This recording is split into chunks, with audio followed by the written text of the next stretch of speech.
but they really get bothered if they're referred to as just some past culture. But they don't want people joining up with them and becoming an Indian. They would not accept me if I was a wannabe Indian. I don't want to be an Indian. It's taken me all my life just to be myself. And anybody else that tries to be their self, you'll find that's a lifelong challenge. My family is Lakota and Cherokee, actually. I haven't had much family live past the time I was like 5 or 6. So anybody who was old enough to tell me anything was already dead. I did get involved with rallying at the federal courthouse for Leonard. Talked with quite a few people involved in some AIM activities and whatnot, but my ties and learning have been very, very minimal. Neil, do you participate in the protest that happens on Alcatraz each year? I'm not sure if I'd call them protests or not. I guess in a way they are. Yeah, I usually go out on Thanksgiving morning. Some of the Indians call it on Thanksgiving Day. I don't. I'm thankful for every day of my life that the Creator has me there. Some Indian people I know, maybe a majority of the Coast Miwok, stay away from that because they don't like the more militant tone of that. I actually like when they go out on Columbus Day, which some call Invasion Day, when Columbus invaded America. And there were a lot of people here. They didn't just discover a new land. There have been people here for thousands of years. I know people of the Coast Miwok tribe that their family has had their land taken away from them, the same land, 5 times. They would buy it back. Some of the Pomo up at Hopland worked together for years gathering hops. That's how Hopland got its name, and rebought their land, only to get kicked out again by federal rulings or federal troops.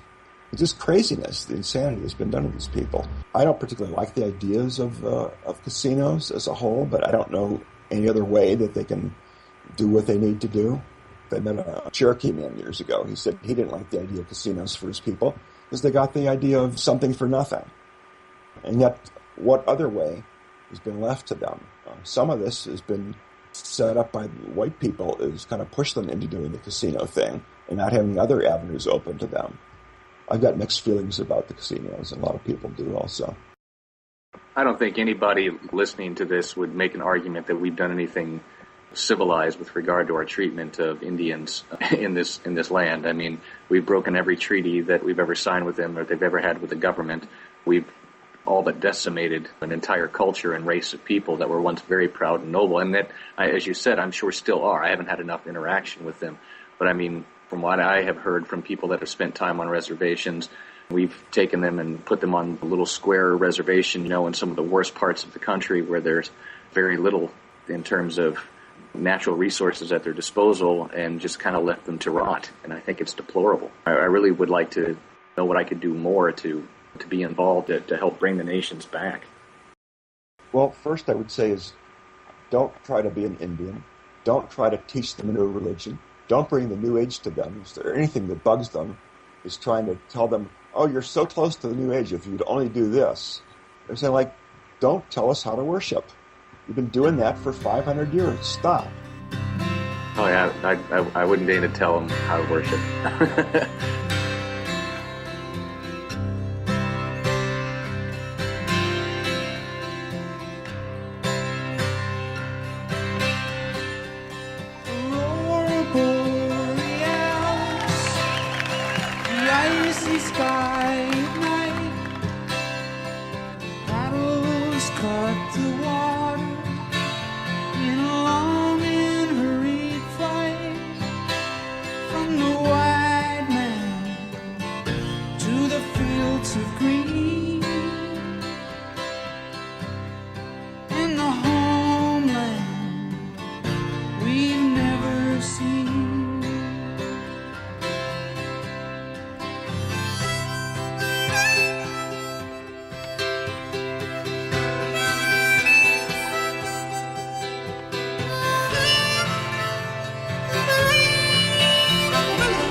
the stairs with my Indian rug and a pipe to share.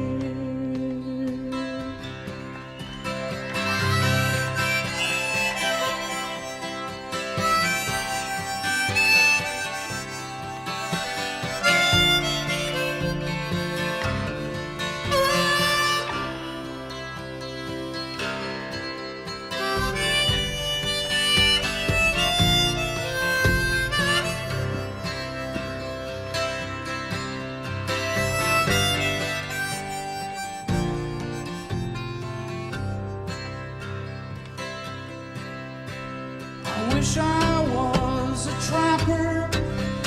I would give 1,000 pelts to sleep with Pocahontas and find out how she felt in the morning on the fields of green in the homeland we've never seen.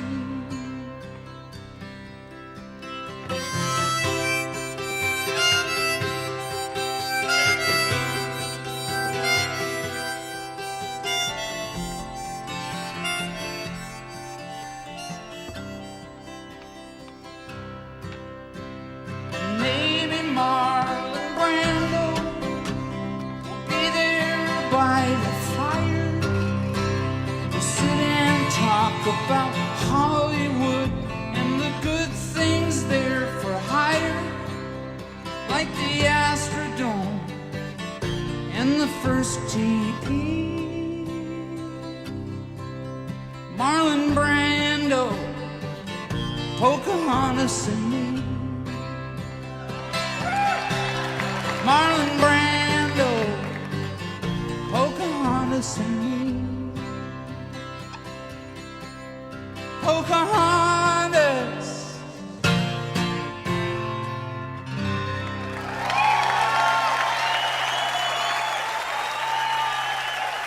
The best thing I would say is to observe more than ask tons of questions. They're not the type of people that learn by asking tons of questions. They are people that learn by observation. And we applied that when we helped the Coast Miwok do what we called a going home ceremony in 2002. Because the 7 out of us in Sausalito, most of us knew each other, and we all felt the same way, that a great injustice had been done. The deed had never been mitigated, balanced, cleaned up, unkarmatized. We met every month for a year, and we constantly threw it back. This is not about what we citizens of Sausalito think should be done. Those days are over. What do the Coast Miwok want to do? They have a going home ceremony in Sausalito. Laney Pinole did a ceremony, a burnt offering. His fiancée, Susie Moore, who's a very good friend of mine nowadays, sang a going home song. The going home song was when the soldiers came to kill the people. They asked if they could sing the song, and the soldiers thought, sure, why not? Sing the song, and we'll shoot you. And they sang this going home song, and it's about going to the happy hunting land. And legend has it that the soldiers were so moved that they said, how can we shoot such a peaceful, caring people? And so that song, the going home song, saved their